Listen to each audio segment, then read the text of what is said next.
జై మీడియాకి స్వాగతం. ఫిబ్రవరి 2024 వృషభ రాశి ఫలాలు.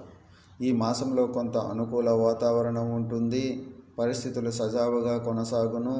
మానసిక అశాంతి తొలగును. కుటుంబంలో నూతన వ్యక్తుల చేరికలు ఏర్పడతాయి. అవివాహితుల వివాహ ప్రయత్నాలు లాభించును. వివాదాలలో జయం లభిస్తుంది. దూర ప్రయాణంలో వాయిదా వేయటం మంచిది. కుటుంబ సభ్యులతో గడపడం వలన మనశ్శాంతి కలుగును. ఉద్యోగం ఆశించే వారికి తక్షణమే అనుకూలం. ద్వితీయ వారంలో అన్ని కార్యములలో కార్యసిద్ధి లభిస్తుంది. జీవనంలో స్థిరత్వం ప్రాప్తిస్తుంది. 21, 22 మరియు 23 తేదీలలో కాలం దుర్వినియోగం అవుతుంది. కుటుంబంతో కాలం గడపడానికి ప్రయత్నించండి. కుటుంబ సభ్యులతో మీ అభిప్రాయాలను పంచుకోండి. కుటుంబ సహకారం లభిస్తుంది. ఈ వీడియోలు మీకు నచ్చినట్లయితే కనుక లైక్ చేయండి, షేర్ చేయండి, కామెంట్ చేయండి. మరిన్ని వీడియోల కోసం సబ్స్క్రైబ్ కూడా చేయండి.